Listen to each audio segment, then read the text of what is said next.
to order the Public Utilities Commission meeting for Tuesday, February 24, 2026. Roll call, please. Higgins. Wausau. Here. Anglin. Here. Jay. Here. Okay, can we all stand for the Pledge of Allegiance?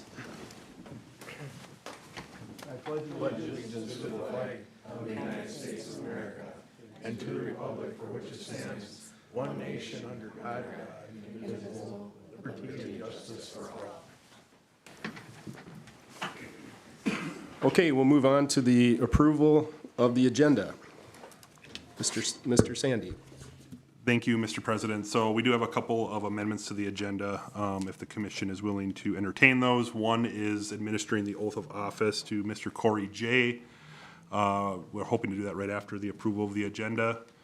We'd like to move what is currently 9D up to right after public forum, if we could do that. And then one item added to the consent calendar, Trent went through and got pricing for directional drilling services for 2026. It's an hourly type contract, so that when we have directional drilling projects that need to be completed during the construction season, we have that pricing solidified through the commission. You guys all have an attachment there in front of you for that. Okay, thank you. Any questions from commission members on the modification to the agenda? Move to approve. Okay, there's a motion. Is there a second? Second. All right, motion is second. Any further discussion? If not, all those in favor say aye. Aye. Aye. Aye.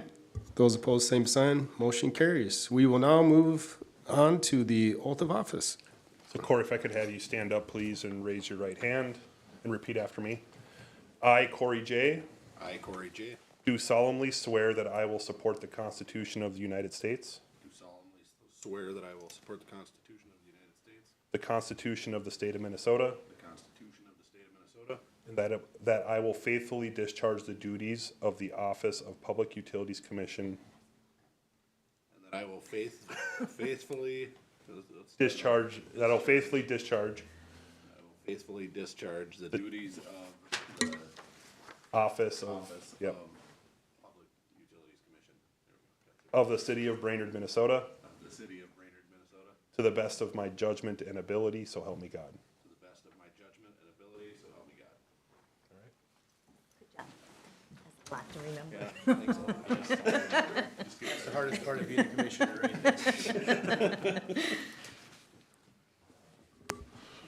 All right, thank you, Paul, and thank you, Corey, for being on the commission. Really excited to have you on board. Worked with you in the community. You're a great community member, and really look forward to your contributions. So, welcome. Thank you. Okay, we'll move on to the consent calendar. Notice to public, all matters listed are considered routine by the commission and will all be enacted by one motion. There will be no separate discussion of these items unless good cause is shown prior to the time the commission votes on the motion to be adopted by roll call. Is there a motion? Motion to approve the consent agenda. Okay, there's a motion. Is there a second? Second. Okay, we have a motion and a second. Any further discussion? Hearing none. Roll call, please. Wausau. Yes. Jay. Yes. Anglin. Yes. Okay, motion passes. All right, we will now move on to, we're going to move new business, item 9D, introduction of Eden. Do public forum first.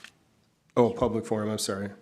Okay, we'll move on to public forum. So time allocated for citizens to bring matters not on the agenda to the attention of the commission. Time limits may be imposed. Anybody here for public forum? Anyone online that would like to speak? Okay, hearing none, we will now move on to new business 9D, introduction of Eden Renewables LLC for potential solar project and interconnection to Brainerd Public Utilities. With that, please take it away, Tom. Good morning, everyone. Commissioners, it's great to meet you. BPU staff, it's great to see you guys all again. Thank you for inviting me along to speak to you. I have a quick set of slides. I won't won't kill you guys with PowerPoints, but just a bit of an idea about who Eden Renewables are.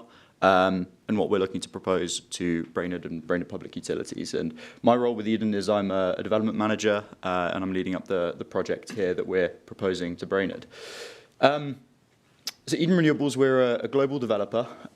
We operate in the UK, across Africa, and in the US, where we're primarily based out of upstate New York. But in the last 2-3 years, we've been working across Minnesota. We've taken on board local consultants, helping us build relationships, find local partners we want to work with, and help kind of develop our sites in a way that benefits local communities. Across Minnesota, we are working on 50 plus megawatts of projects, including a few there I've listed with St. Louis County, with the city of Duluth, and with Hibbing Public Utilities. All pretty standard ground mount solar projects, where we hope to blend our kind of international expertise with local partnerships and local businesses. We're proposing to Brainerd Public Utilities a 10 megawatts AC, 15 megawatts DC solar project, which would provide about 2,000 homes worth of power, delivering power directly to the BPU local distribution network, helping BPU reach its kind of Minnesota mandated clean energy standard objectives with power directly on their local network, giving control to Brainerd Public Utilities. We develop solar farms that are beneficial to the environment, that have a keen focus on local community benefits. We kind of emphasize biodiversity as one of our major kind of focuses on the development of a site. We work with local kind of pollinator groups, planting pollinator-friendly vegetation, and kind of employing any tactics that we think can provide great benefit to local ecosystems. As well as that, we like to provide educational opportunities around our sites. Our focus is on local school groups, kind of building on workshops, site visits. We run a scholarship program. It's the exact sort of stuff we're looking to bring to Brainerd. We think it really makes a difference to local communities. They can understand what it is a solar farm does, how it contributes to a better local environment, and we can help spread that education off the back of our local sites. We're proposing a site just located southeast of Brainerd. I realize you can't really see it too much. There's a little red outline just on the screen there. It's a piece of land with the TC family who are in the crowd with me here. We're working with the TC family to contract a lease for the site. It's a piece of land that BPU know quite well. It's directly opposite one of your guys' distribution lines, right next to one of your substations. So it really makes the best sense for the site. And we propose a site that would look something like this. This is an indicative site plan using single-axis tracker solar arrays, and there'd be 15 megawatts located something like that on the site there. So really, the key benefits that we'd be bringing is control over your state mandate through long-term, reliable, affordable, and price-stable energy. So it's energy that you'll know how it will inflate or be stationary for 35 years. You won't be subject to market fluctuations and spiking gas prices. It's directly supporting your clean energy standard mandated by the state, providing local economic opportunity through local construction jobs, ongoing operations management, as well as surveying and engineering. And like I mentioned before, with a keen focus on local community benefit through biodiversity, education, as well as bringing the Minnesota solar production tax to both the city of Brainerd and Crow Wing County. Please, I'll hand over to you guys if you have any questions. I hope that was helpful for you all. Yeah, thank you very much. Appreciate that. Any commissioners have any questions? I just have a couple. Yes, Dolly. Well, it's more for staff. I mean, so you're proposing this, I presume, who's funding it? You're funding this? So we act as the developer, and then we take it to market and find the best financing for the project.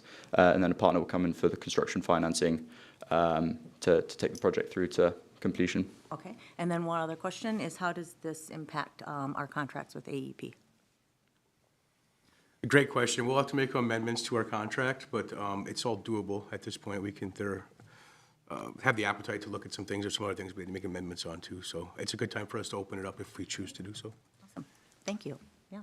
So similar to what we've done in the past, so the finance team has typically worked with staff and reviewed the proposals and had those discussions outside of a commission meeting. So we've done the same for this process, and I guess just to maybe provide some background for Corey and then the rest of us as well. So those meetings have occurred. You've worked with Tom and his group, and then maybe just speak to the advantage of this property. You know, as we've discussed as a commission for a lot of years, how are we going to accomplish this goal of meeting the state mandate? So there's not a lot of available property, especially relative to being located adjacent to our existing infrastructure. So maybe just to shed some light on that, I think might be a benefit to the group. Absolutely. I think everything you just stated is correct. This site is ideal for a development of a solar project. It's flat. It is close to our interconnections. I think Thomas did a great job explaining that. So it is an ideal location for us. We'll be able to interconnect into our distribution system easily.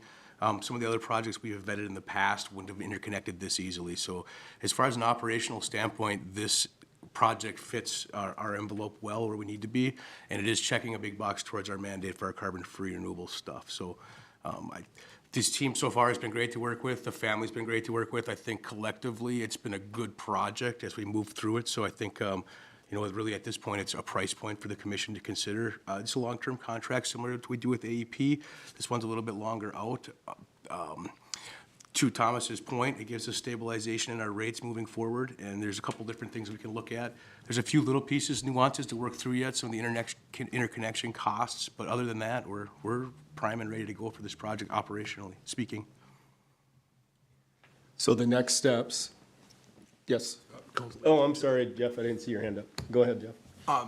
Two questions. What's the approximate number of acres you're looking at for the solar array?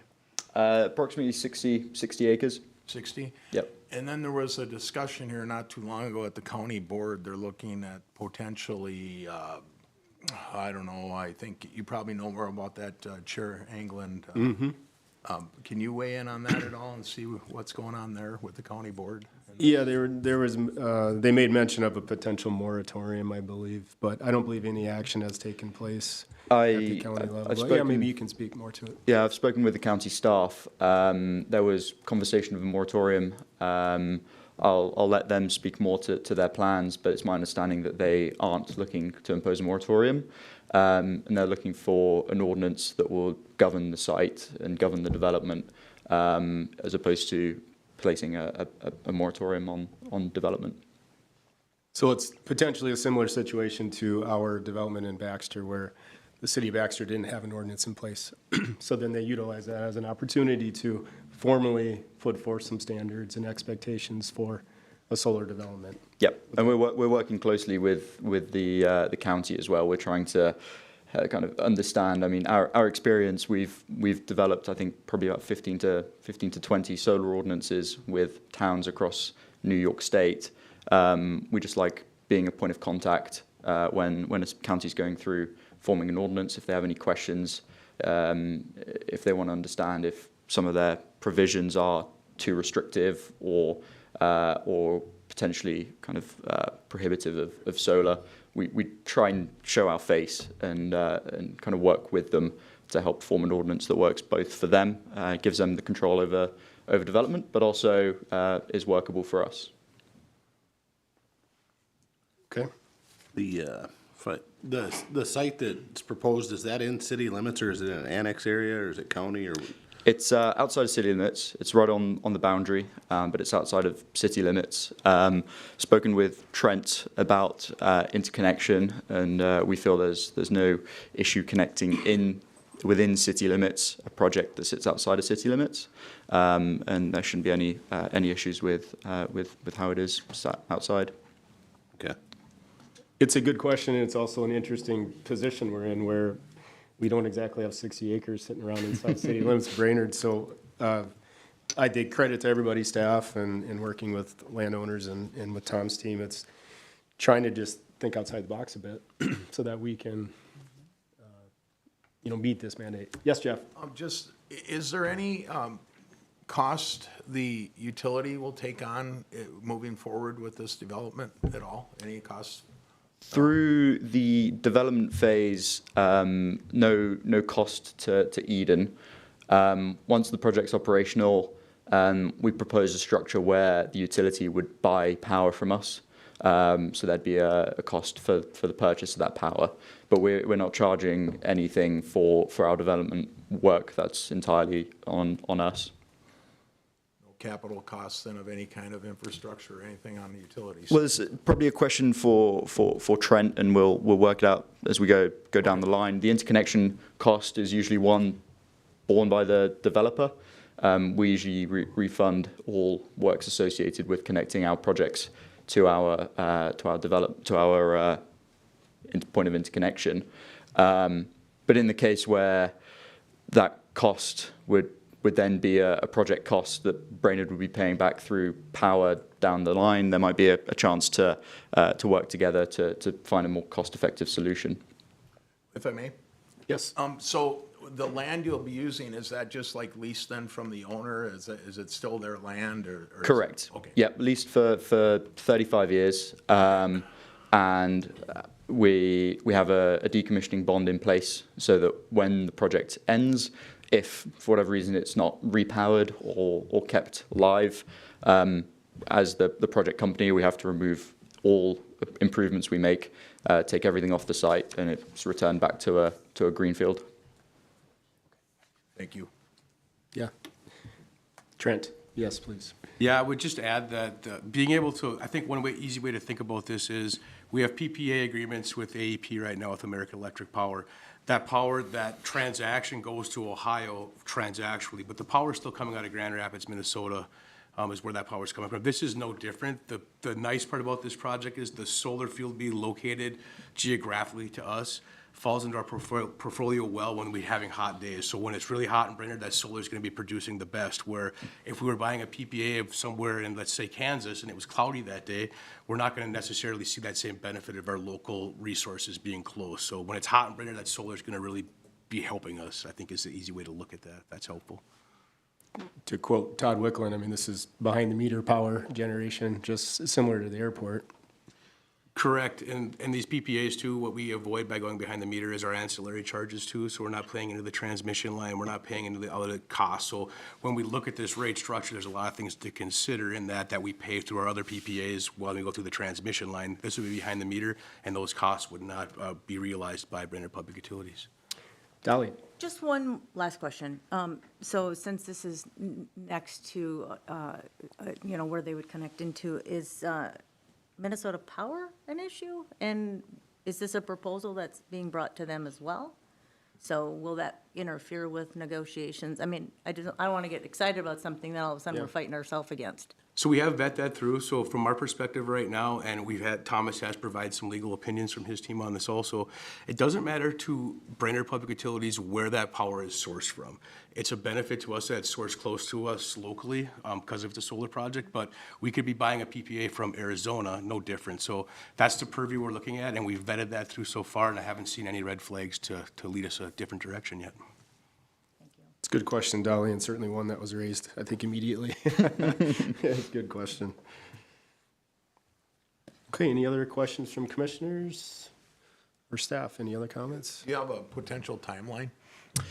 Yes, we do. It escapes me from the top of my head. We can certainly provide the staff and the commission a more firm timeline, but we'd be looking at construction in 2027/2028. Okay, thank you. Yes, Paul? I just want to echo kind of what's been said here. You know, Tom and his team and the theses, this project, you know, since its inception through the confidentiality agreement phase and things has been just so smooth. The coordination and the communication has been great.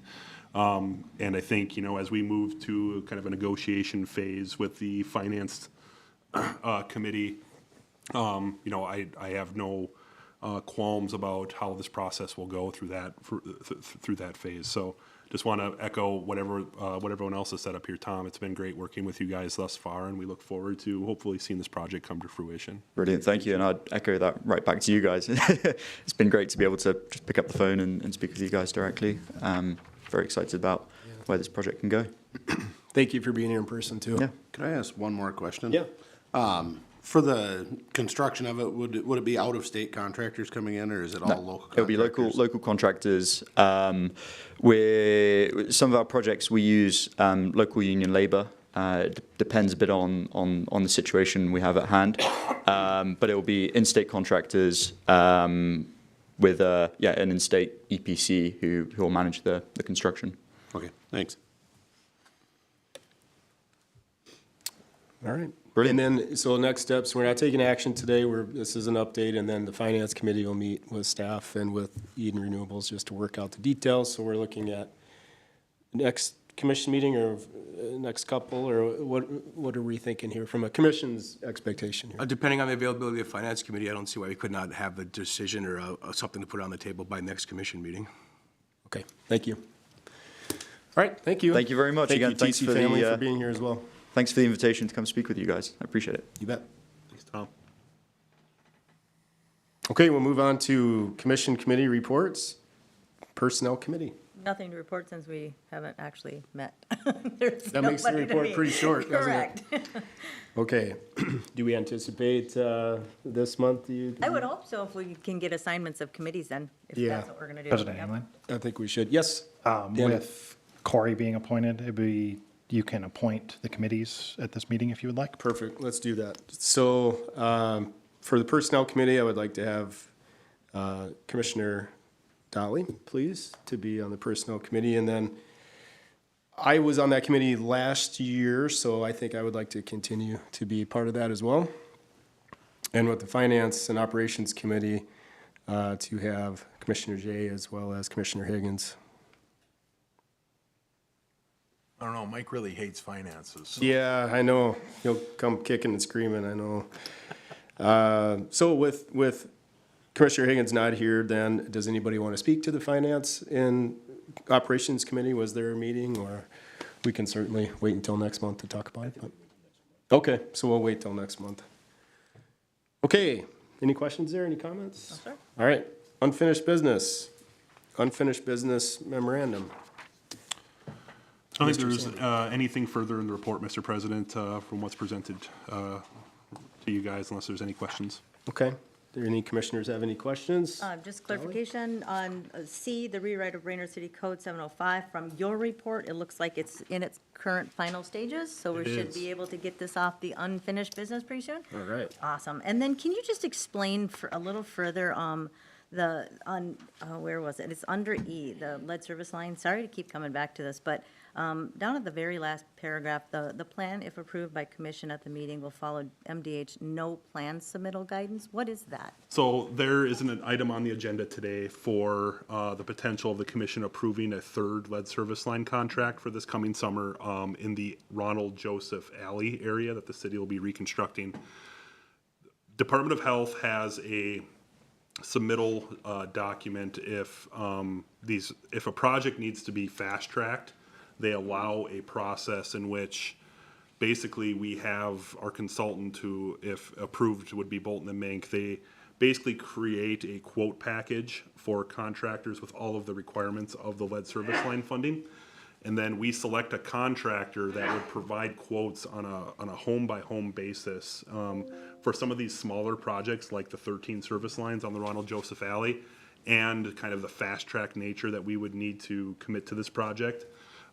We thought as staff, and we talked with Bolton and Mink, that this would be the best way to approach outside of a standard design, bid, build process. MDH allows this no plan submittal, where you're basically just creating a quote package, you're getting a contractor on board, and a lot of the onus is put on them to get inside the homes and create a quote that is reviewed by the engineering team, approved, the work gets done, and then it's reimbursed through the program. Okay. So it's a fast track method of getting items in front of Department of Health by March 31st.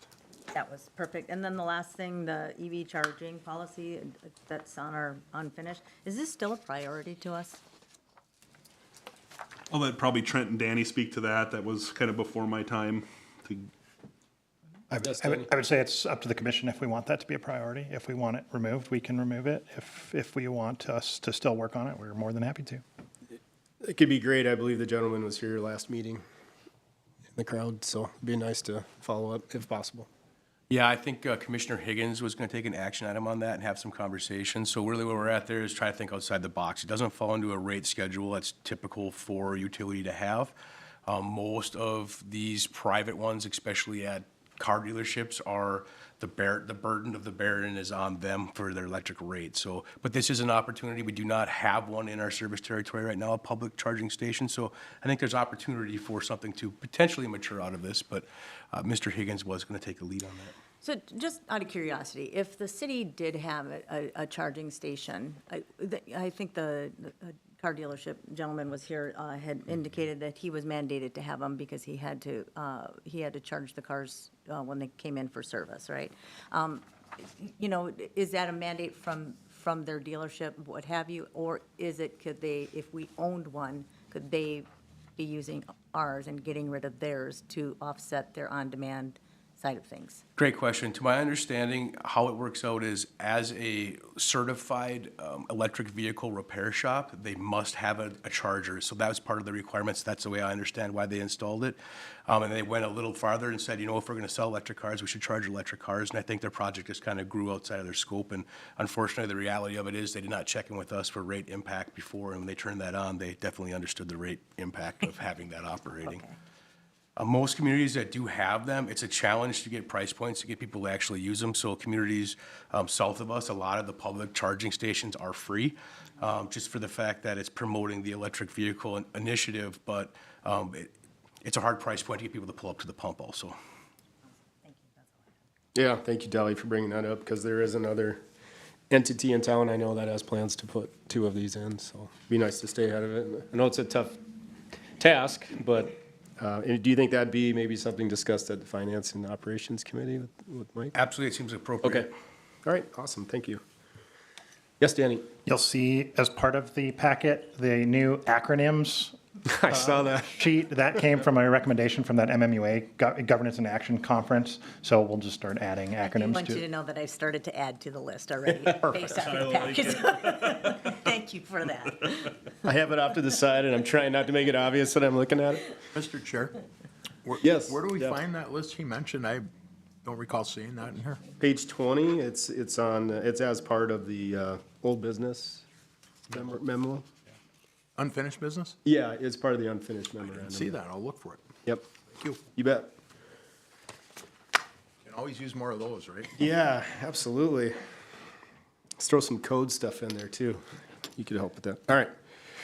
Okay, so we'll move on to approve, item B, approve BPU policy, BPU POL 2024-01 frozen water service lines. Mr. Sandy. Thank you, Mr. Chair. So as part of our 2026 comprehensive policy review, staff took the initiative to review policy 2024-01 frozen water service lines. This policy was first adopted in 2024, and there were no changes to the recommended policy statement. The policy presented in your packet is just within the template format that was previously reviewed by the commission. And we are just looking for formal approval today of this, this policy as it was previously adopted. All right, is there a motion? I would make the motion to adopt the amended 2024-01 frozen water service line policy as presented. Okay, is there a second? Second. All right, motion and a second. Any further discussion? All those in favor say aye. Aye. Aye. Those opposed, same sign. Motion carries. Move on to item C, approve BPU policy, BPU-POL 2003-04, unauthorized use of utility meters. I think I'm gonna pass this one over to Mr. Locke. Okay, Thank you, Mr. President. As part of the comprehensive review, we've selected the policy for the unauthorized use of water utility meters. The only change we have or recommend for the policy statement is to add tampering fee to the policy statement. The tampering fee is already included in our fee schedule every year. So by adding that language, we're capturing that additional fee. And that is the suggestion we recommend as staff. And as previously, stated, as part of the comprehensive review, it has been updated for the other template language, and we're looking for formal adoption of the amended policy. okay. Mr. Chair, I'd make that motion to approve the amended 2003-04 unauthorized use of utility meter policy. Okay, there is a motion. Is there a second? Second. Okay, motion and second. Any further discussion? Jeff?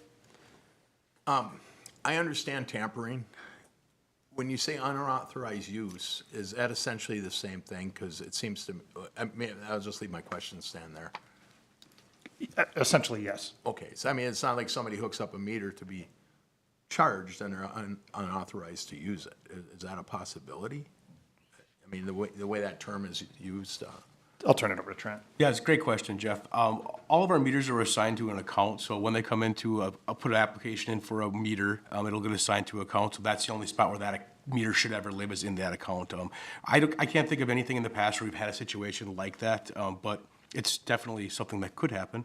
But as of right now, they are assigned to a specific location, so if somebody moved that and put it somewhere else, then that would be what we'd be considering. okay, thank you. You bet. Thank you. Okay, we have a motion to second. Any further discussion? Hearing none, all those in favor say aye. Aye. Aye. All those opposed, same sign. Motion carries. Item E, approve the second amendment to large industrial power agreement between Brainerd Public Utilities Commission and Just for Crypto. Yeah, Mr. Chair, we missed, last. Oh, D, I'm sorry. Yeah, D, approve BPU policy, BPU POL 2003-05 fees for water meters.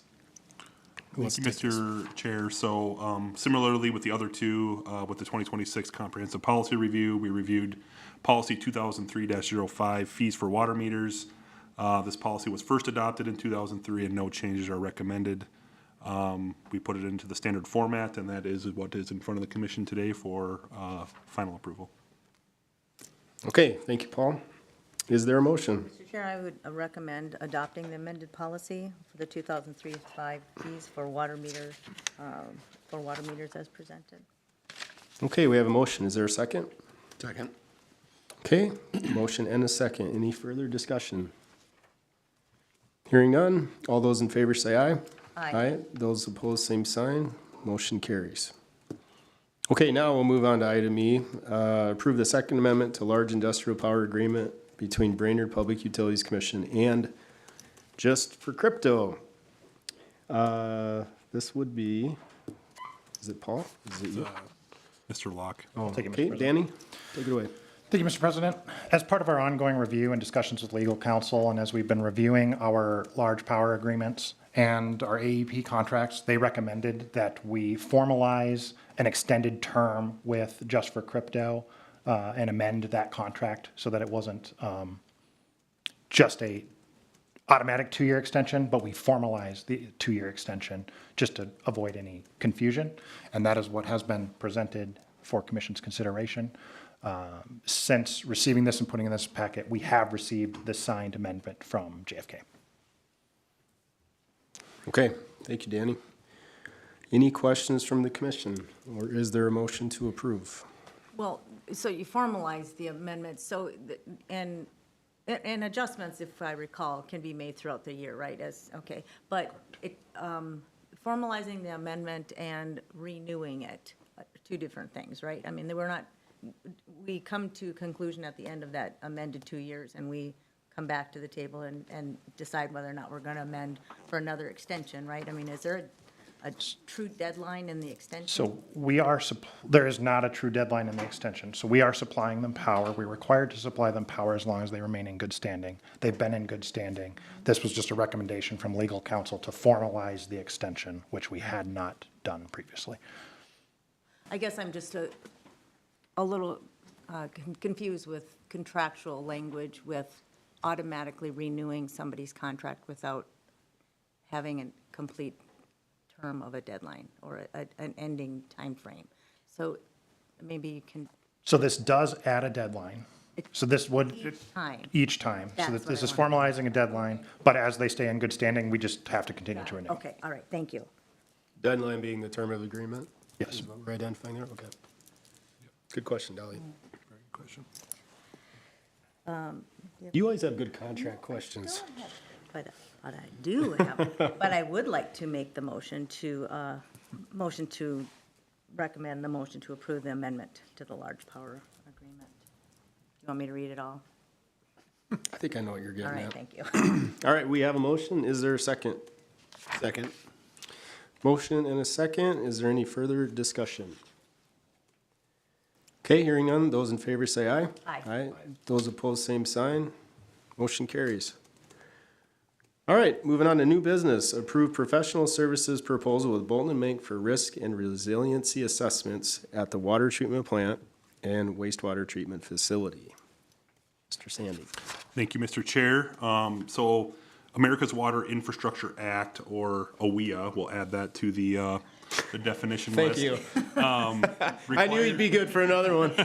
You got us covered. Yeah, requires that community water systems serving more than 3,300 people certify a risk and resiliency assessment, or an RRA, to the U.S. Environmental Protection Agency, EPA, by June 30th, 2026.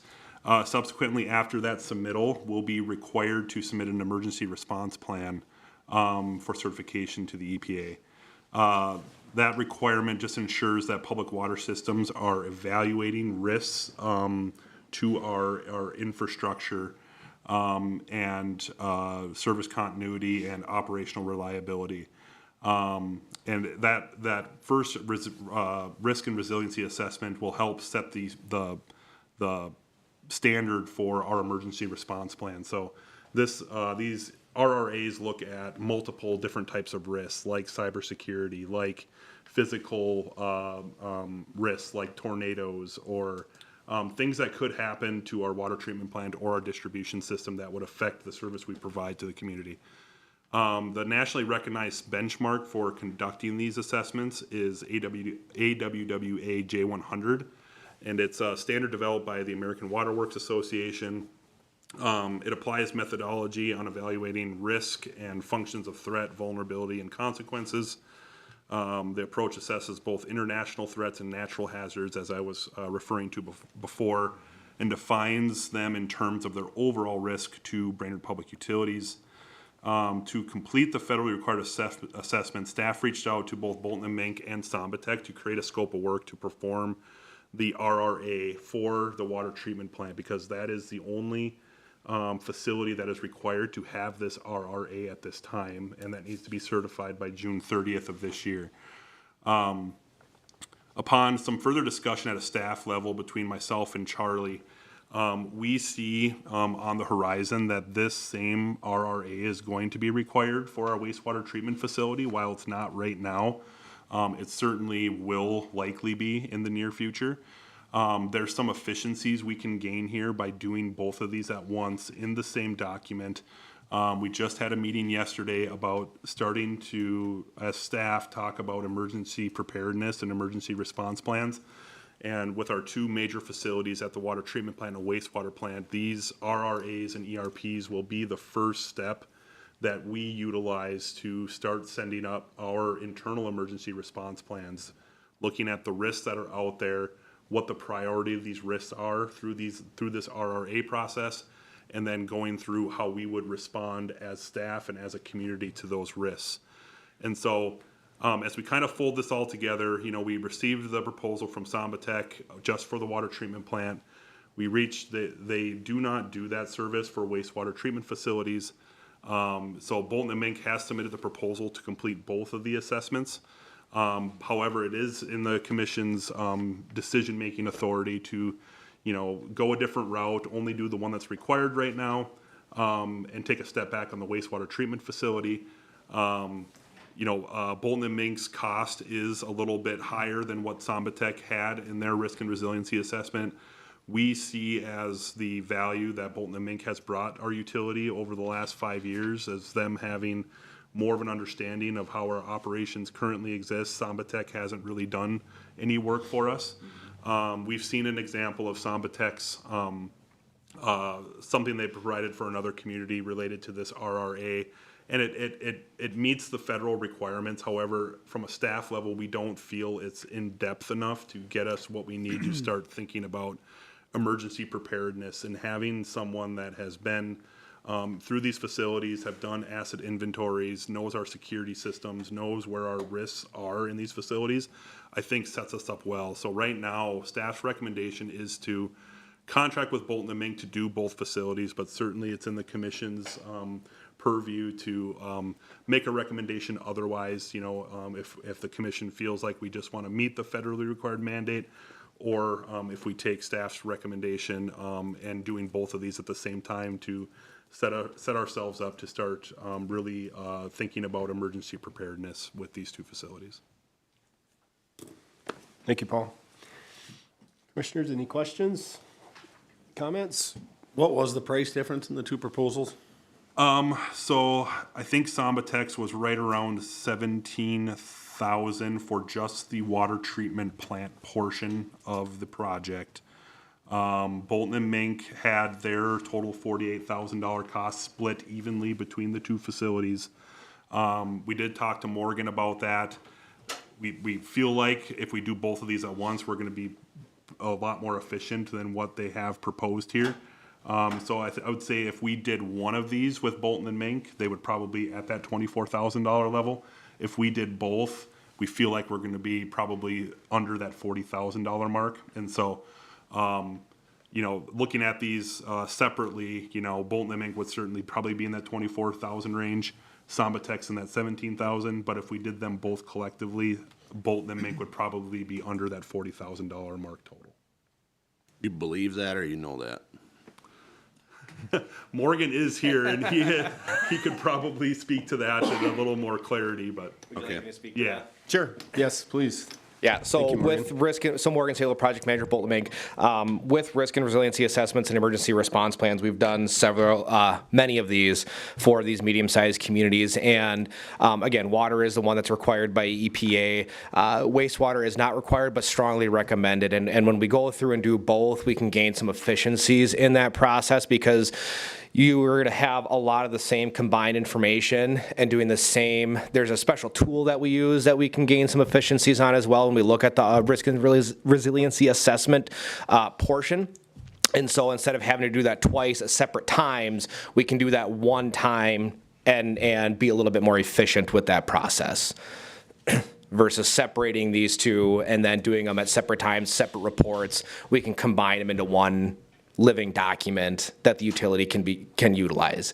And these are beneficial too if you ever get audited by the EPA. I've been involved in a couple of those, and they do go through this in great detail. And so having a more detailed, better laid out plan is going to be beneficial to the utility.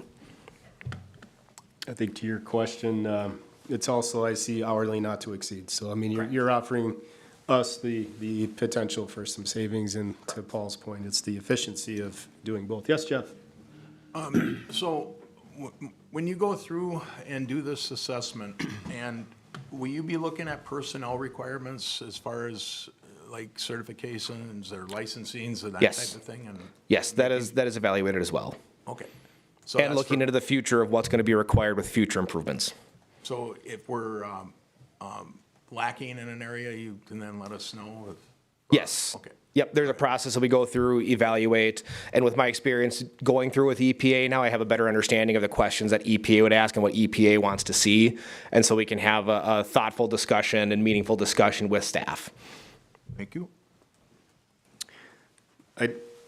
I personally like the idea of us being proactive on the proactive side of things and just not reacting to what we have to do. So from my perspective, I think it makes a lot of sense to do both at the same time. And I agree with the deliverables. We know what we can expect with Bolton and Mink on this. So that's my thought. I only have one question. Is this a new requirement? No, I think it's been around since 2018, Charlie. Correct me if I'm wrong on that, but I'm pretty sure it's been around for a while. Since 2021. 2021. They shot across, and we've been working on it, and we do have quite a bit of information. Again, I don't feel it's up to par, and I don't think we'll make it without having a consultation and/or teamwork on this. It's hard to make the time and the schedule, and I think this will give us a better framework to get it done and completed, and have a good, solid base going forward and to work on. So the tabletop exercises, we do them quite often. It's not written. So when we look at the going forward and what we look at all these different acts, whether it be cybersecurity,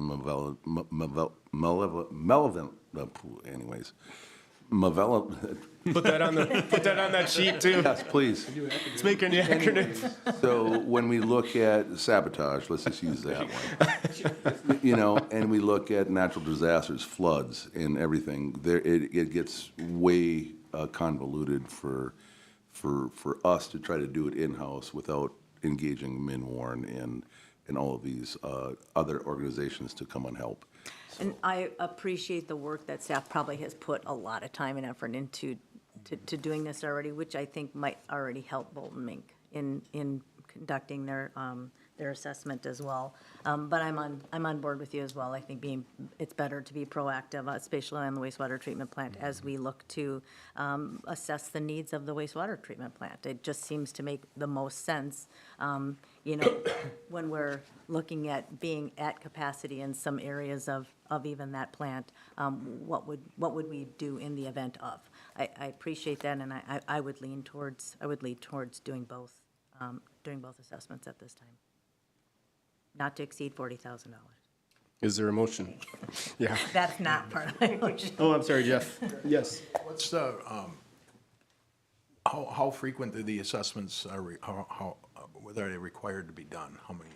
They're every 5 years, Jeff, so we'll have to redo these and update our assessment based on improvements that we've done at both facilities to update our RRA. This will create a nice template foundation for when we need to update it, though, which will be the benefit of, Charlie, to your point, having a consultant help us get this thing set up and do a thorough analysis of it. So I'm going to throw a acronym out there. So SOP. So this is also helping us out with that, right? I mean, ultimately, it's a part of that, and it's helping us formulate that. So, all right, one for Mike. I got one in there. Okay, is there a motion to approve? So moved. Okay, there's a motion. Is there a second? Second. All right, motion is second. Any further discussion? Okay, hearing none. All those in favor say aye. Aye. Those opposed, same sign. Motion carries. Item B, approve professional service agreement with Bolton & Mink for professional engineering and construction administration services for the 2026 lead service line replacements project in conjunction with the city of Brainerd's planned reconstruction of the alleyway between South 6th Street and South 7th Street from Paul Street to Joseph Street. I had to take 3 breaths.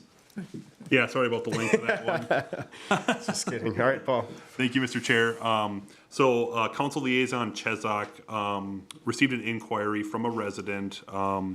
This item has been through the City Council as more of an update item, and that the commission would be reviewing a proposal for services for this lead service line replacement project.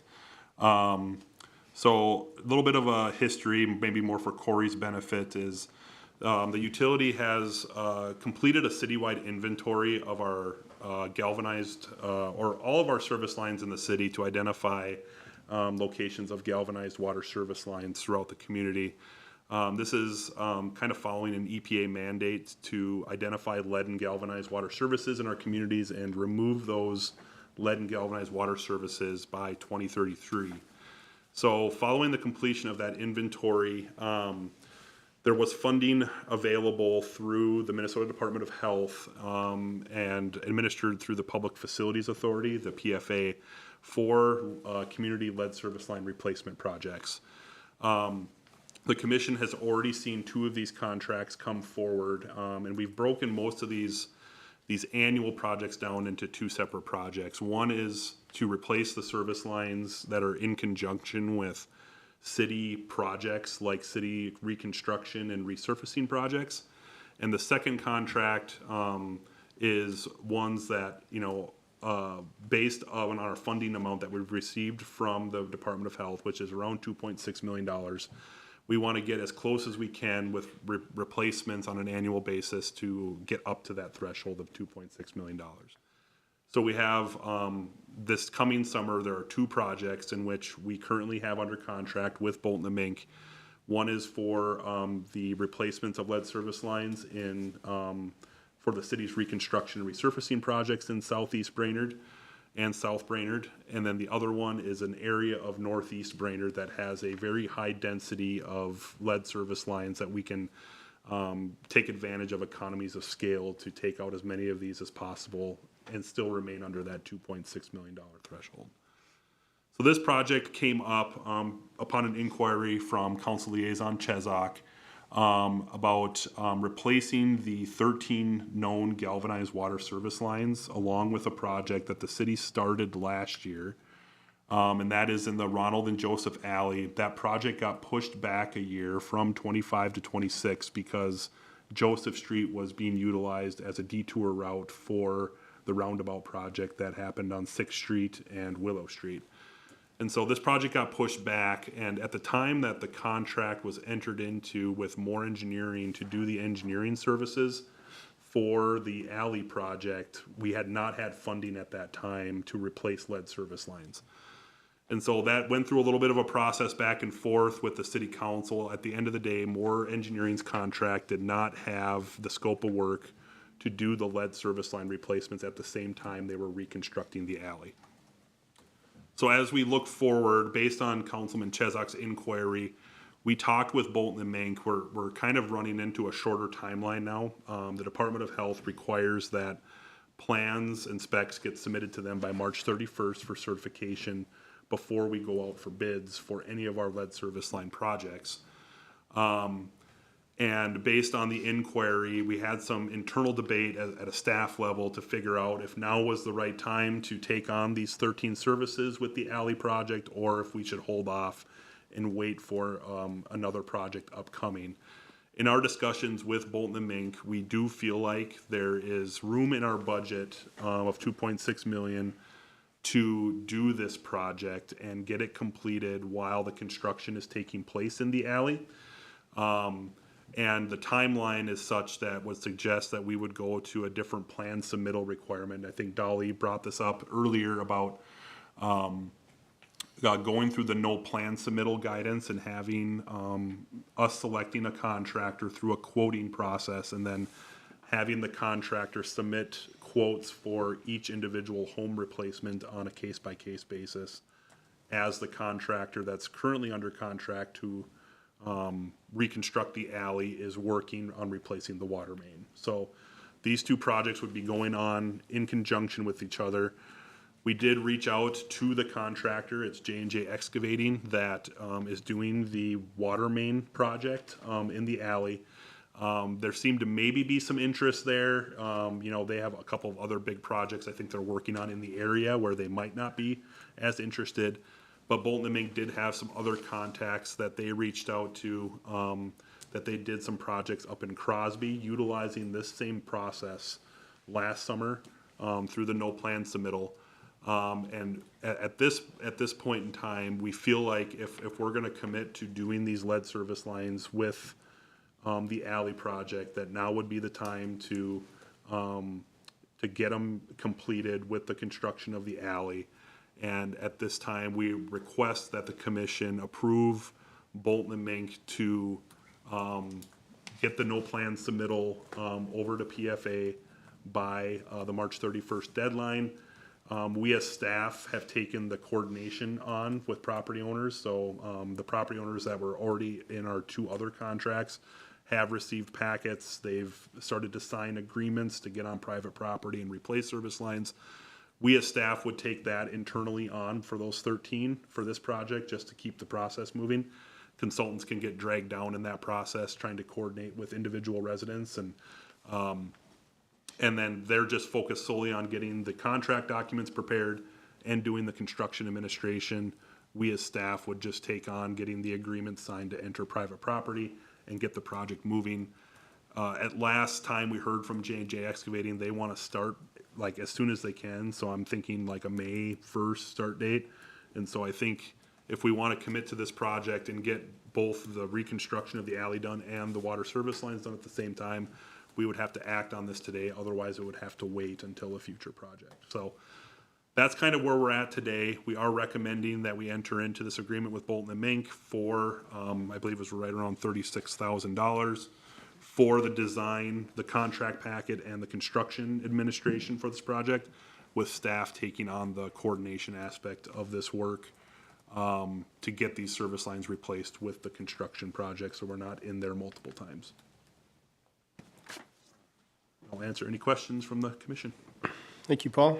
Any questions from the commissioners? I just have a couple. So it's just the 13th. There's none in there that, in this project, that are unknown, correct? Or that haven't responded to, we got it covered, it is 13? Yep. Okay. And then what happens if they choose not to do it? And not just for this project, but for anybody? If they've been identified, that the funding is there, if they say, you know what, I don't want to deal with construction at this point, what's the process? Are we recording this, or what, tell me, walk me through We've it. done our due diligence at that point, and so if they've been presented the materials, you know, it's gonna be no cost to them. We have the funding right now. That funding's not guaranteed in the future. So if you change your mind, in the future, you denied it the first time, that funding might not be available the second time. From an MDH standpoint, we've met our obligation as a utility to tell you that you have a lead or galvanized water service line, and we've given you the opportunity to fund the project at no cost to you and no cost to us as a utility. At that point, you know, we have the signed documentation that says that they do not want to participate in this project, and that goes into our files. And we update with our mapping on our inventory that they did not want to participate, and that cost will be on them in the future to replace that service line. That information is on the statewide mapping, right? Correct. Does that information stay with that property? I don't think I've seen it where people have denied the project on the mapping system, so I think that's more of an internal, maybe Charlie, you have different information, but I haven't seen that. Under that would still remain as non-compliant. And so until that mapping goes away or until this is completed, it would still show up on that map if they chose not to do it as non-compliant or needing a replacement. So I just want to be clear, in the communication with the property owner, it is expressed to them that there is currently funding, but that we are not technically responsible for that moving forward. Just so 2 years from now, when people want to replace it and maybe there is no funding, they can't come back and say, but you did my neighbor's house, right? And you guys paid for it. I just want to make sure we're taking our risk off of ourselves, and that it comes back to Jeff's comment early on this. When does this become a property disclosure statement for the property as they continue to move? You know, if they want to sell it 5 years down the road, 10 years down the road, somewhere along the line, somebody's going to need to have a track record of where this data is kept, and I just want to know if that's what we're doing, or if it stays with the state on that map, you know, it just continues to stay non-compliant. But what I've been told in the meetings I've sat through is MDH is responsible for all of the reporting. So we're the administrator of the project through MDH, but all the funding is coming from federal funds. Okay. And going that, we're just administering the project from that because we're the public water supply. But all of the responsibility for reporting and everything will stay with MDH. We will still have that information in our logs as well, but the official documentation would be through MDH. Thank you. That's all I have. Appreciate it. So if I could, I think probably answers some of yours too, Dolly, but this will be full replacement from our supply all the way to their house, not like just to the curb stop, right? Correct. So then in the future, if there was ever an issue, anything from the curb stop to the house is always their responsibility anyway. Correct. So there would be no issue for future. And then timing wise, does it add weeks to the project, months to the project? What are we thinking it adds to the project right now? Thank you for your question. It's really dependent on who gets the contract. So if J&J is sincerely interested in this and they provide quotes for these properties, it might add a few weeks onto their project. We think, generally speaking, I've been through one of these before in the city of Princeton, and they were getting at most 2 service lines a day. So you take that 13, you could say maybe a week. This is a more complex project because there's a lot of it's a confined corridor. There's not a lot of room to work. We have service lines that are under garages that need to get put into a different location and kind of run through the property in a different way. And so it's dependent, number one, on who gets the work. If it's a separate contractor, it might be a little more interesting from a coordination standpoint because you're going to have a water main contractor bringing the water main through, and then this separate contractor will be tying onto the curb stop they just put in and bringing a new service line in the house in a very tight, constrained corridor. So, I think it would probably, if it was a separate contractor doing both projects, maybe 3 weeks, between them doing the service lines. If it was like J&J doing both, it might be a week and a half or 2 weeks, Okay. additional work. Will there be anything pertaining to timing in the contract whenever, like, not to exceed a certain amount, or is it just? We're going to have to be very detailed, and if this goes through today, we'll work through that with Bolton and Mink on, contractor coordination with the water main project, that whoever gets the contract for the lead or the galvanized service lines is going to have to coordinate effectively with the water main contractor to, as they have the hole opened up for the water service that they're working on, you have to be there that day, tie onto it, and bring it into the house to make sure that we're taking advantage of the water main project with the galvanized service lines. Because if we have to go in there and dig up the water main, replace it, bury the water main, and then come back 2 weeks later to dig another hole at that same location, that's not going to look very good for the city. So the contract specifications will certainly address that from a coordination standpoint and making sure that whoever gets the contract for the galvanized service lines knows that there's going to be a contractor in there replacing the water main at the same time. Okay. And then last question, sorry. Yeah. Too many today probably, but just curious if the contract will state the condition the properties will be left in. I know it's been brought before the council several times about wrecking people's lawns. So is there stipulation in there that says we'll bring it to exact, or is it just rough finish, or what's the contract state? So exterior wide, it's basically what was existing. Interior, the agreements that we send to these property owners that we're getting signed before we get into the home, there's usually an interior inspection done by staff to get existing conditions, but we're not replacing like woodwork, finished work, like if it's like a finished basement, we're not going to return it to the same finishes as what was existing. We'll patch holes in the floor. We'll do the necessary stuff to make sure that the water line is protected. We're not going to do specialty finishes in the basement to return that. Exterior wise, if you have a concrete step that we have to tear out, we're going to replace a concrete step. If it's grass, we're going to replace it with grass and ensure we get the 70% growth back before we close the contract. So exterior and interior are treated a little differently because it's so variable on the interior of homes of what you're going to run into. Okay, and that is in the agreement with the That is homeowner? in the Okay. agreement, correct. Thank you. Yep. Mr. Chair, I would make a motion to, oops, I'm sorry. Jeff, Yeah, go ahead, Jeff.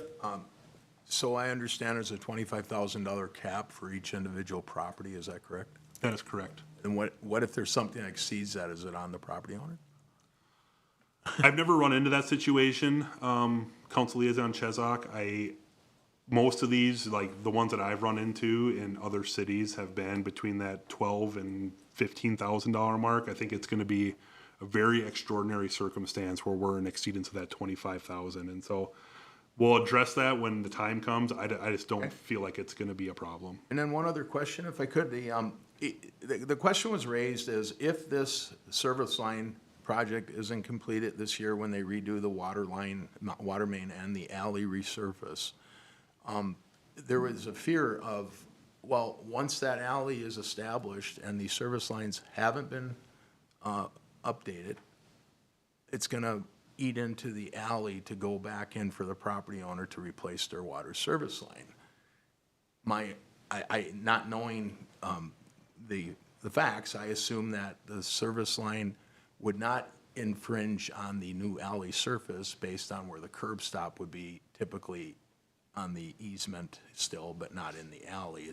Does anybody know the answer to that, if there would be, in certain circumstances, the alley being disturbed once it's been installed or renewed, and then the service lines weren't done this year?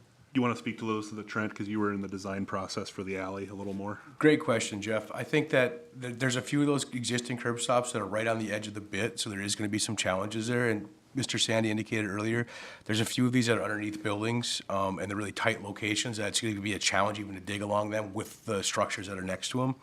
We're proposing to relocate those service standpipes, and we'll put them farther into the right-of-way, but there is not a lot of easement there between that alley and those backyards. So it's just one of those plots in the city where there's just not a lot of room for us to play. So we're going to be on the edge of the bit, but we're going to relocate those as best we can to not impact any surfaces as long as, if we don't get this project done this time around. But we're going to be on the edge of it, I'll be honest. It would behoove us, though, to do it at the same time. Absolutely.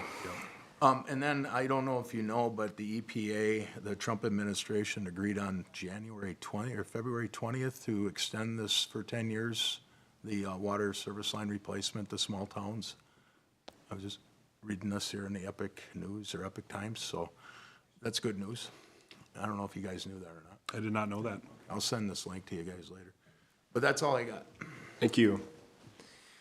Okay, is there a motion to approve the professional services agreement? So moved. Okay, motion and a second, further discussion? Hearing none, all those in favor say aye. Aye. Those opposed, same sign. Motion carries. All right, now we're gonna move on to holding a public hearing and adopt resolution to approve and submit facility plan, Brainerd wastewater treatment facility. And Paul, do you want to get us kicked off here? Yeah, I'll kick this off here and kind of run through the history. So we have been working with Bolton and Mink over the last, 2 years, Morgan, it's probably been, to look at our wastewater treatment facility and some of the deficiencies or shortcomings we have at that facility. And the first kind of portion of being eligible for funding or low-interest loans through the Clean Water Revolving Fund or for grants administered through the Minnesota Pollution Control Agency is to complete a facility plan. This facility plan, we've been working with Morgan for a while on it now. We've been in front of the Joint Wastewater Management Board on multiple occasions, presenting information to them. And more recently, we were in front of both the Brainerd City Council and Baxter City Council, presenting this same presentation that you'll be seeing today.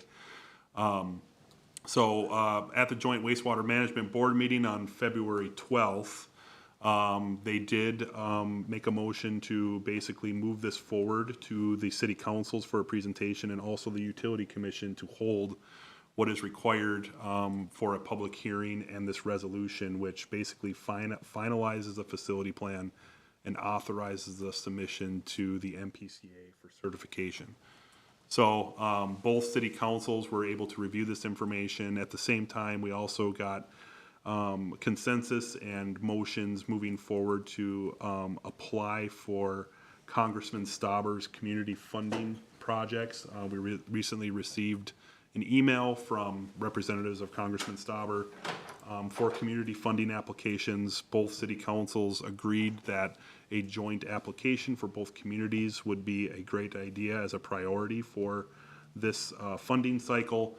The agreement was to apply for a $10 million community funding grant through Congressman Stauber's office. So today we do have Morgan here. He is going to run through the presentation that has been presented to the Wastewater Management Board and both city councils.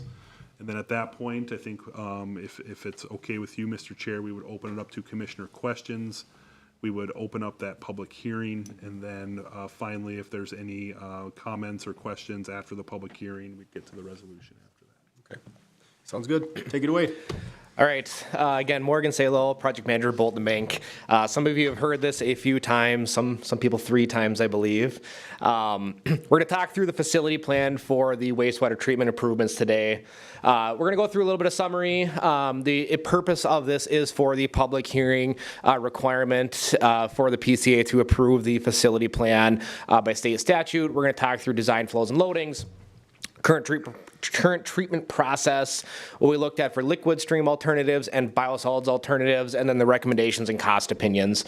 Facility was originally constructed 1982 as a Class A facility, the highest classification that wastewater facilities can receive.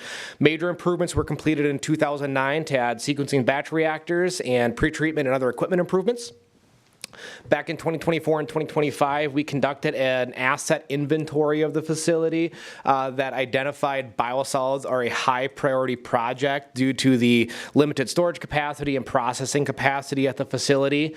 In addition to the biosolids, we also identified that when new limits are imposed in the facility, we need significant treatment changes on the liquid stream. So again, addressing biosolids storage capacity and processing, and then improving the liquids processing for future nutrient removal are 2 of the high priority items that were identified, because we want to continue to support the community growth for the next 25 years. The flows and loadings, what we do for identifying flows and loadings and look at the historical data that we have for the facility, and then we use design criteria to project that and growth demands to project that forward for flows and the organic and solids loading portion to the facility. On the right-hand side is our proposed 2050 design criteria for the wastewater treatment facility. Showing modest increases in flow and loadings to the treatment facility. Currently, wastewater comes in from both Brainerd and Baxter via lift station. The water that comes in is sent through a fine screen to remove large debris, followed by a grit removal process to remove the heavier grit, sand, and particles from the wastewater before being sent to the sequencing batch reactors, or SBRs.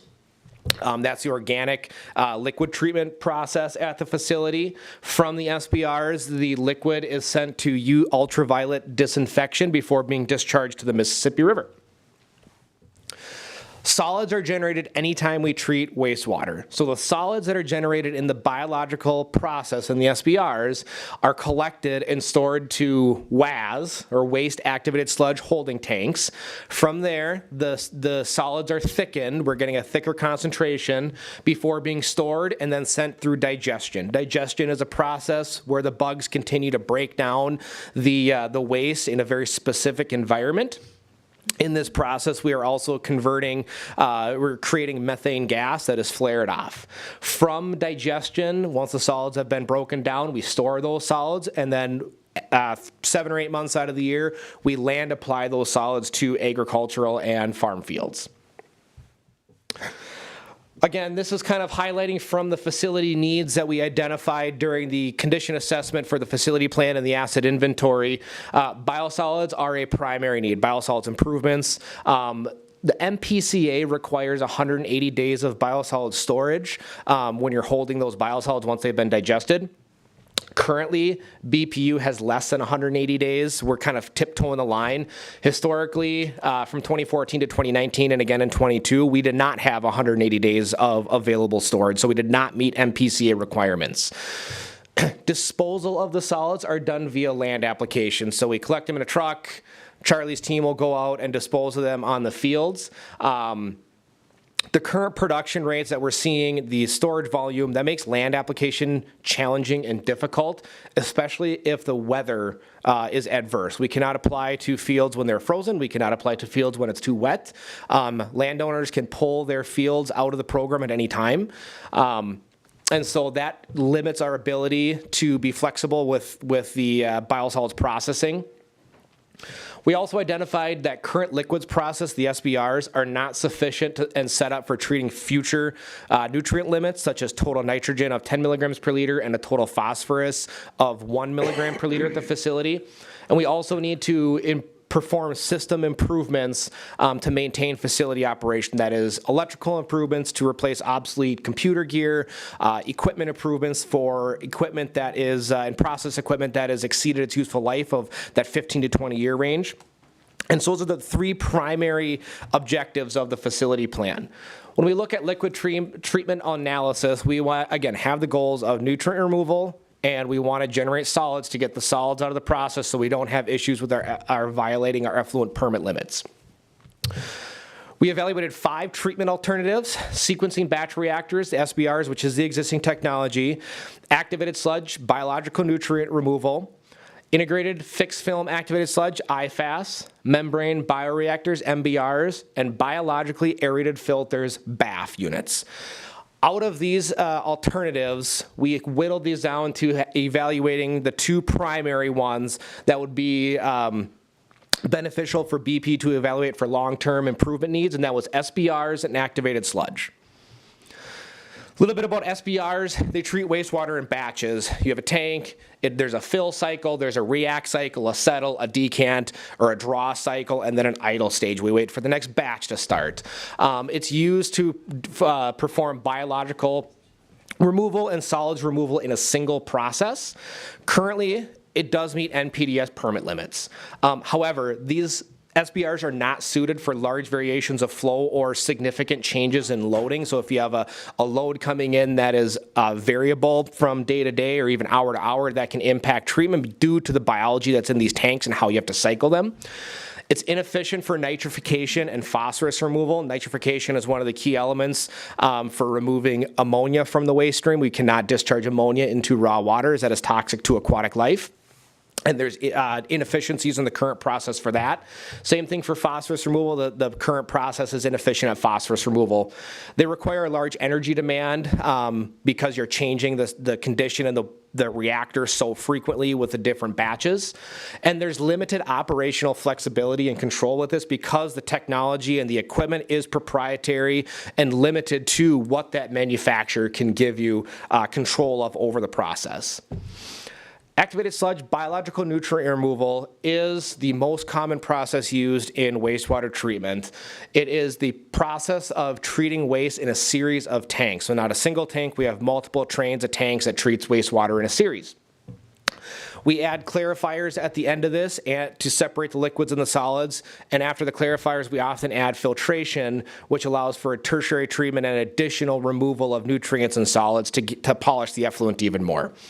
This is the most common process. It's operationally familiar to operators and staff, and it's flexible. You can modify the biology, you can control the biology, and it allows you to have flexibility over the treatment process. It's designed to meet future and current limits for nitrogen, phosphorus, ammonia, and be set up for other future possible nutrient limits that are enacted in the permit. And one of the advantages of activated sludge systems is that they can be retrofit into a lot of tankage that you already have. Concrete useful life is 75 plus years typically, and so we can utilize tankage that's already in place to convert to the activated sludge process. You're not limited to proprietary equipment as well. This is all vendor stuff that you can get from multiple vendors.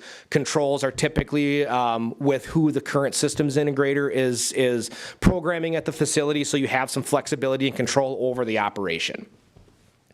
So in summary, SBRs require significant improvements to meet TN and total phosphorus limits, and there's no guarantee that they actually would meet those in the future due to the nature of how SBRs are actually treat the waste.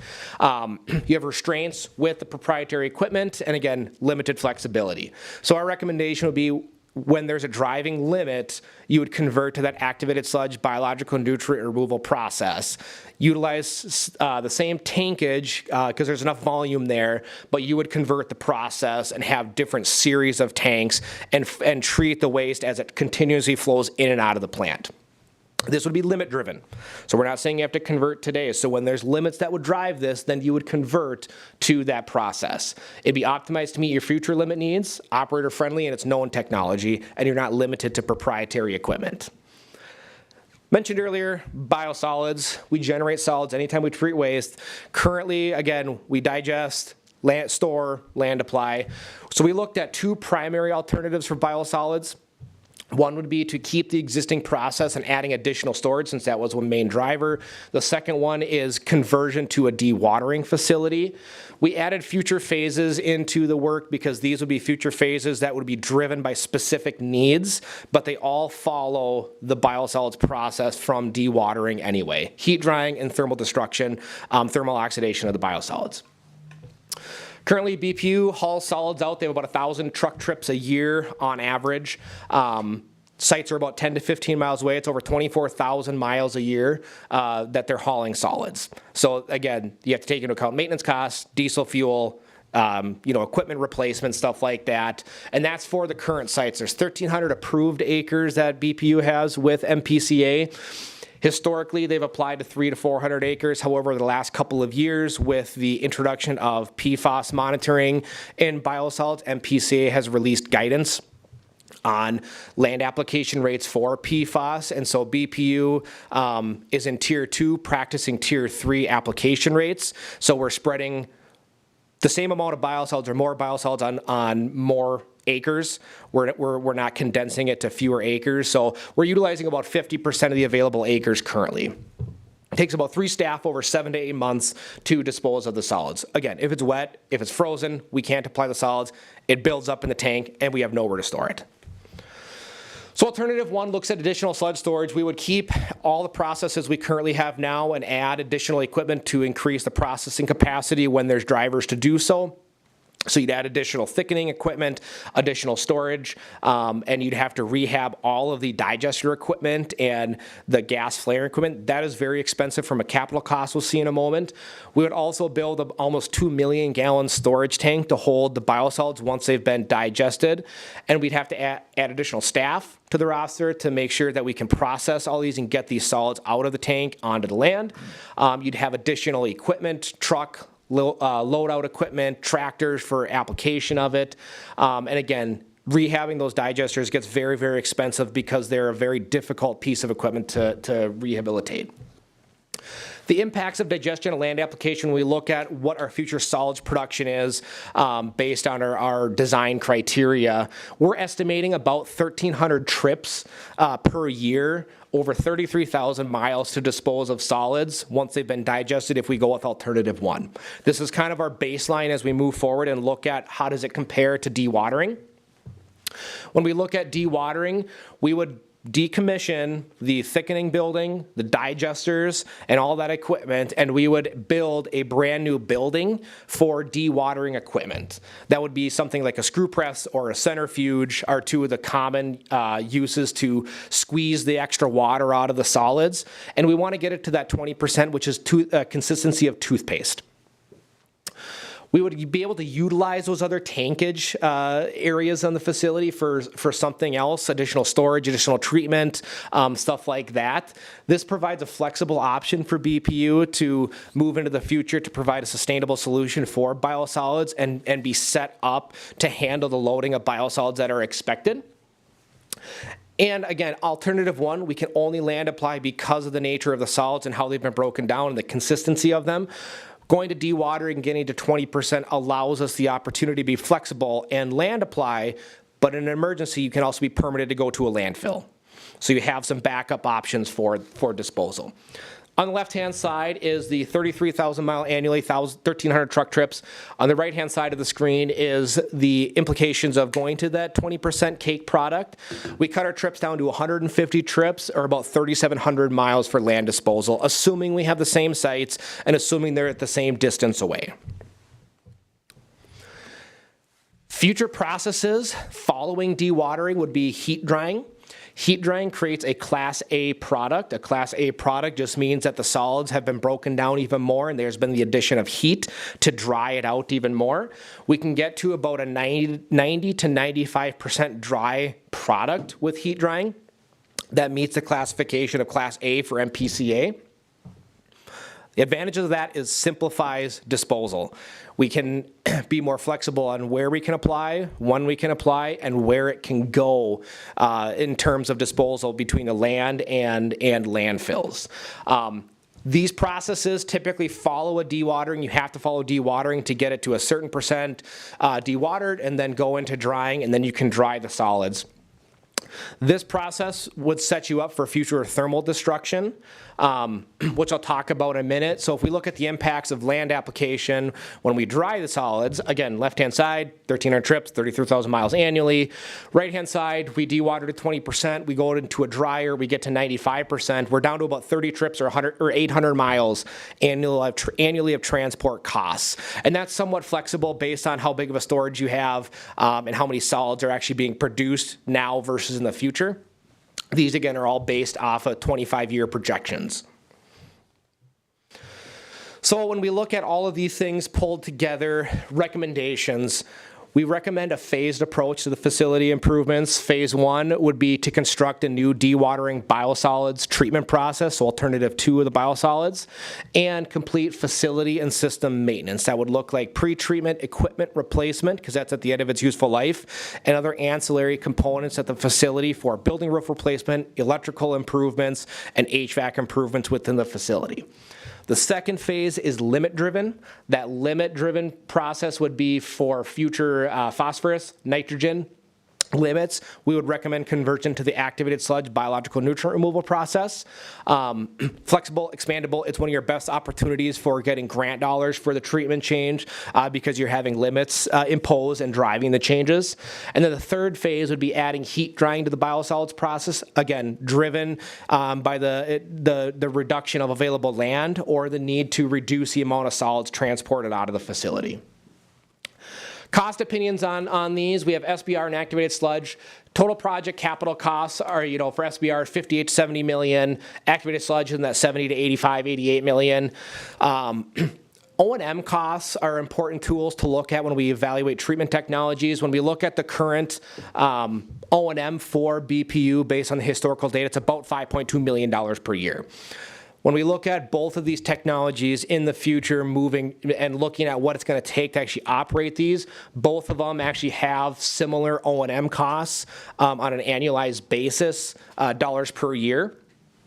A lot of that cost, what we're seeing increase is due to chemical requirements for a lot of phosphorus removal and other polishing chemicals that we would want to add to the facility, maintenance, staffing, and then additional utilities to run the equipment.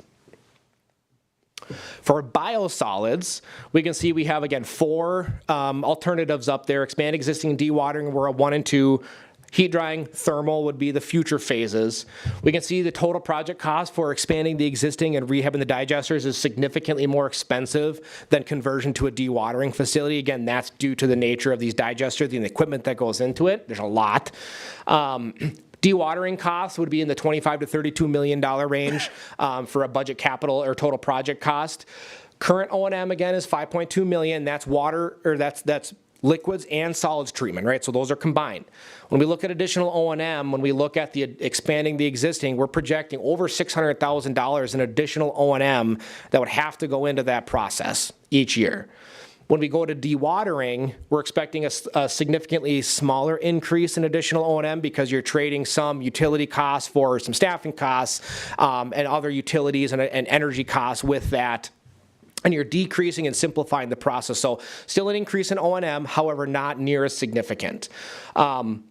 These increase, again, staffing, maintenance, utilities. I want to be clear, the drying and thermal destruction costs, those additional costs are estimated to be added on to that dewatering cost because they're new processes. They're not something that's replacing something else right now. It's an additional process that would be additional O&M in the facility.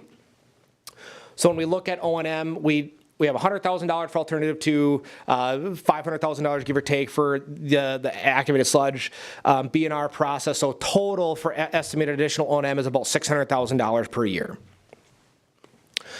We broke this down into the phased improvement estimated cost range. So we have, again, phase 1 is pre-treat, biosolids, and ancillary facility improvements. That phase 1 cost is about $41 to $42 million total project cost. Phase 2 improvements are in that $76 million range. When we look at rate impacts for wastewater treatment facility improvements, again, this is treatment components only. There's a lot of other stuff that goes into the billings for both Brainerd and Baxter. This is for the treatment portion only on the bill. we look at the phase 1 improvements and we add in the current O&M, existing debt service, annualized costs for the improvements, we can expect that the average user would have a cost on their bill of $53.45 for the wastewater treatment. And then with phase 2 improvements, the average user would have a cost of $80.85 on their bill. This is projecting things out, assuming there's debt from phase 1 still in phase 2. So again, these are budgetary numbers utilized to help utilities set and cities set the rate structure for the improvements. Funding sources, they're an important way to fund a lot of these projects. Clean Water Revolving Fund, I mean, we're going after all these funding sources, and the first step is this facility plan. It's a low interest loan, 20 to 30 year term, typically in that 1% to 2% range. PSIG grants are a grant, 80% of the eligible project components up to $12 million. PSIG are driven by limits, so when you get a limit, you can go after PSIG grants. WIF funding is affordability based, so if your rates have to be increased above a certain criteria, that triggers WIF grants so that it's not a hardship for residents. That is a cap of $9 million. There's city bonding, capital state bonding requests through the MMB portal, assessments, and congressional spending dollars, which we are working with Congressman Stauber on his application. So today we have the public hearing. You guys will hold the public hearing, and then after the public hearing, we'll close that and adopt the resolution to formally adopt the facility plan to submit to Minnesota Pollution Control Agency. That will include the project priority list application, and then we will follow that up with the intended use plan application when that application opens in May of this year is what we're being told. From that, we would get the preliminary facility plan approval from MPCA. And then we would recommend diving into a preliminary engineering and design for a phase 1 project. This summer, you could work through that this summer. There are options to go CMAR to kind of build that project together with the contractor. And then final design would be 2027, bid and start construction late 27, early 28, which fits in line with the capital improvements plan for biosolids improvements for BPU. In that time, we would want to continue to manage and evaluate the limits to develop that matrix for when does it make sense to convert to activated sludge. And with that, I will take any questions. Thank you, Morgan. Yes, Paul. Just a quick question or clarification. A lot of the questions that arose during the Joint Wastewater Management Board and the City Council meetings were related to the timing of phase 2 improvements, Morgan? Yes. And how that process works from a PCA standpoint and what that kind of runway looks like for us. So being limit driven, your permit for the wastewater plant, and Charlie can correct me if I'm wrong here, it's renewed every 5 years. And BPU's current permit is slated for, it's got to be renewed by February of 27, I believe, and you have to start that process 6 months before that. So sometime fall of 26, we start the process to renew the permit. When that permit is open, MPCA can add limits to that permit. They've released a nitrogen guidance plan, or nitrogen action plan in the state of Minnesota to reduce nitrogen in receiving streams from point sources. There's a pause on that right now, but it's still in the works. They're still developing that process and how they're going to implement the total nitrogen limits within the state. And so with the permit process, we would anticipate, in talking with staff and Baxter, Brainerd, and MPCA, we would anticipate that the first permit cycle, you might get some compliance or you might get some language in the permit to say you got to start looking into nitrogen. That next permit cycle, we could possibly be getting you're on the monitor only, and then or you could get a compliance schedule for meeting a nitrogen limit. So we're anticipating in that 10 to 15 year window, roughly, before phase 2 would need to be met or completed, actually, before you have a nitrogen limit that you actually have to meet. And so when we look at that actually meeting it, that doesn't mean you have 15 years before you have the plan ready. That means you're meeting it in 15 years. So then you have to back that out of 3 years of construction, a year or more of design possibly, and then a few years of funding support to meet that timeline. And then one other question and clarification. If you could go back to the rate slide. So I just want to be clear to at least commissioners. I think the council members, I think, were clear on this after they left the council meeting. But that existing budget, so right now, an average user, and I think we have some standard criteria, like, I don't remember what we use for per month usage. It was like 3,000 or 3,500 3,000, gallons yeah. a month. So your average residential user, right now, would have a bill of around $36 a month. For the treatment only. For the treatment only, correct. And so we would foresee that bill going up to about $54 a month, but that is also a portion of Brainerd and Baxter's cost too, correct? Yeah, because that's the average user Yep. that generates wastewater to the system. And another clarification during our joint meeting was that this was without any. No grant dollars. Nothing. So- Yep, this would be if the utility funded this through cash reserves, bonding, and ratepayer expenses. I mean, just in that difference there, the 35 to 53, does that qualify for that WIF or whatever? That, the 9 million? It was the percentage difference if it increased so much. There's a strong chance that it would. We have to go through and do the actual calculation with PFA, and you're not guaranteed the WIF dollars until you bid a project because they take that as-bid cost into account. And then we have to look at what the median household income is and what the current ratepayers are paying for that. There's a strong chance that there's some affordability grant would kick in. Don't rely on it, but there's a strong chance. Okay. Yeah.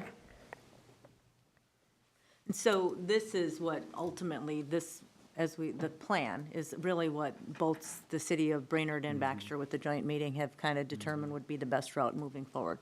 Correct. Right? That is correct. I know you guys met a lot and went over this, and I don't know how many times you made this presentation, but. Number 4. You know it up and Sounds like down. you have it down. Yeah, you do. Love to throw out something to Yeah. just catch you. I tried to do as many acronyms as I could, but So, just out of curiosity, though, and you probably would be the best person to answer that, is, was there a lean towards this particular program because it could be retrofitted? And I think what I recall from sitting in some of those meetings was that those other 3 options, there was a lot of equipment that just, once it reached its useful life, there was no replacing it. I mean, and it was quite expensive. yes.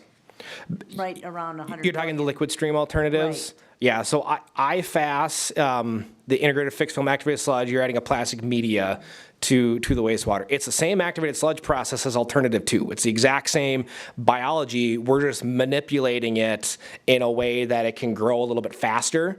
But again, that's additional equipment, and when you have to replace those plastic media, it's got to go to a landfill somewhere, and then you have to buy all brand new media. There's no cleaning it. There's not fixing that, right? So there's additional costs with that.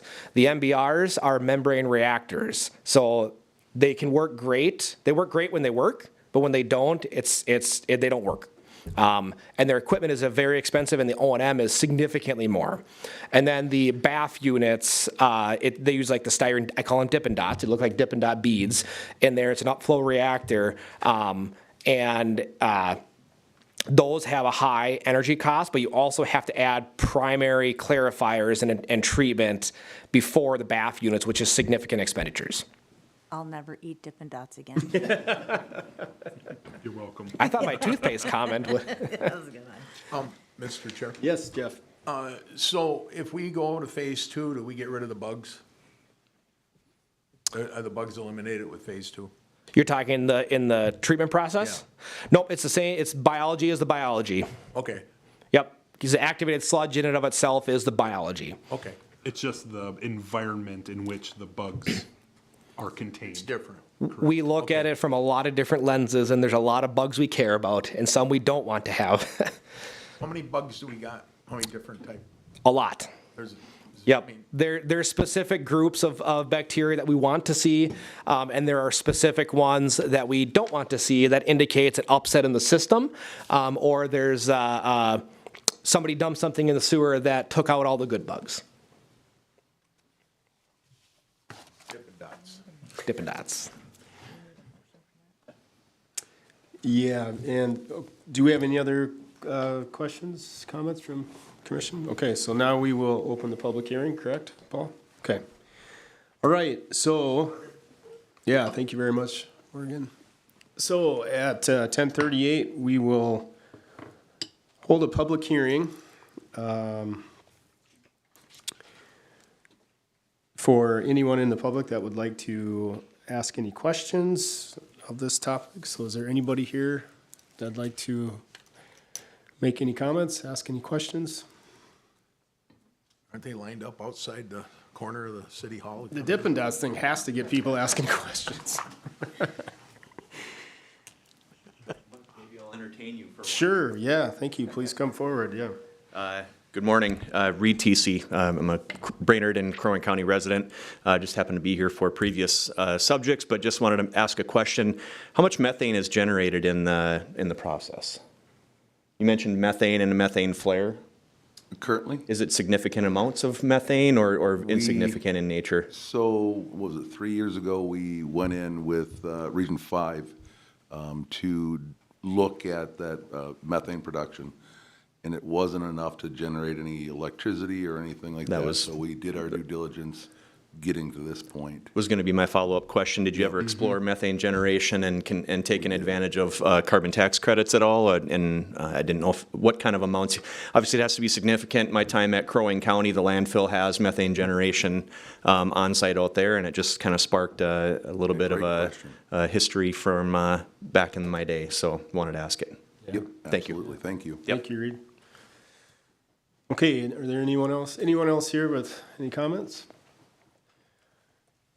Okay, there is? There's no one online, okay. All right, with that, we will close the public hearing at 10:40.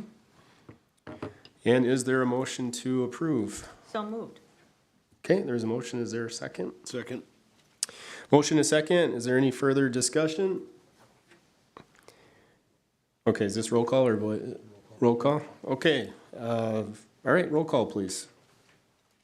Wusso, Yes. Jay, Yes. Anglin. Yes. Okay, motion carries. So we will now move on to staff reports. City Administrator report, Mr. Broyles. Thank you, Mr. Chair. Just want to make one comment to Morgan. I've seen this presentation a few times, and I got to thinking, if I was blonde, considerably younger, much smarter, and full of energy, I think I could stand in for you and give this presentation. But we do. We have very talented staff. We have very talented consultants, so thank you for presenting. Nick, you could fool me with everything there, just get up and try it. But the one thing I'm missing is I did not sleep at a Holiday Inn last night, so I can't do it. I can't do it. No, they do a great job. The only thing I wanted to call out, my written update is attached. The only thing I wanted to call out was just some activities coming out of the Charter Commission. I think most are aware, but the Charter Commission did vote unanimously to advance a proposed charter to the City Council. That will be presented is too strong of a word. That's going to be in the packet for Monday for City Council to formally get their eyes on it. And I'm going to be asking City Council to direct staff to perhaps set up a special meeting with the City Council and the Charter Commission to discuss that. And that will give the City Council plenty of time to review that and formulate questions and comments, et cetera. That's the only thing I wanted to specifically call out, but I'm happy to answer any questions if you have, Mr. Chair. All right, thank you very much. Anybody have any questions for the City Administrator? Okay, thank you very much. Move on to the Council Liaison Report, Mr. Chezog. Thank you, Mr. Chair. I did ask a question here, I don't know, it must be a couple weeks ago now, about the what do we call it, the solar project down at Rotary Park. And I don't know if y'all remember what happened there. This commission did approve that last agreement, which gave the maintenance and repairs and decommissioning of those solar panels to the utilities. And the city council did vote that down. But the Rotarians have moved forward with the original agreement that included their cost would be the maintenance and the repairs and the decommissioning, I think is the right term. So that is underway if the rest of you don't know that. So I found that to be encouraging that they're willing to move forward with that, the burden being on them for the future maintenance and any costs associated with it. So that's all I have though, other than that, so. Great, thank you for that update. Questions, I'm willing to answer those too. Okay. Any questions for Jeff? All right, thank you, Jeff. We'll, with that, move on to HR report. Brittany. Thank you. My report is attached, and I have nothing further to report on. Any acronyms you want to throw out there? No. I got a question. Yeah. I don't know, you'd mentioned the drinking content water. I better clarify water. Did you put that in your report? Is that where? The Rethink Your Drink Yes. challenge that we are, yes, it is in the report. So maybe you can answer this. I hope I'm not putting you on the spot, but last year I was invited to participate. This year I wasn't. I want to know why. Well, I do not have that answer for you. I'm assuming that the city council wasn't in the email that was sent out, and I apologize for that. that's- We could have used your water drinking numbers for sure. I think I knocked it out of the park last year. so Yeah. I was kind of disappointed, but, oh well. Well, next year, Jeff, I apologize for that. Yes. All right, any other questions? Okay, thank you. Public Utilities Director report, Paul. Thank you, Mr. Chair. I have nothing additional from what's in my written report this morning. This afternoon. Yeah, this morning. Still got a little bit. Okay, any questions for Paul? Very thorough reports. That's awesome. A lot going on, that's for sure. Okay, thanks, Paul. Finance Manager report, Danny. Thank you, Mr. President. I do have a couple items to add from my report. First, I need to give an apology to Commissioner Higgins. I did not notice the meeting correctly, so he was planning on attending via the interactive technology, and we were not able to make that happen. Second, for the payment processing credit card transaction fees, in my report, we stated that we didn't know the shipment or delivery date of our credit card processing machines. They have arrived finally, so we are working and moving forward with that. We are having some challenges getting Tyler staff to set up a meeting for our implementation, but we are told that that is the top of their priority, and we expect to hear something back this week. It's been an ongoing process. We are moving forward on getting some quotes for an electric cost of service study, and we expect to have something for commission to consider either March or April's meeting. The audit is underway. The auditors will be here next week. So they may reach out to you for an interview. Commissioner Jay, welcome. I don't expect them to reach out to you in the first week you're here, but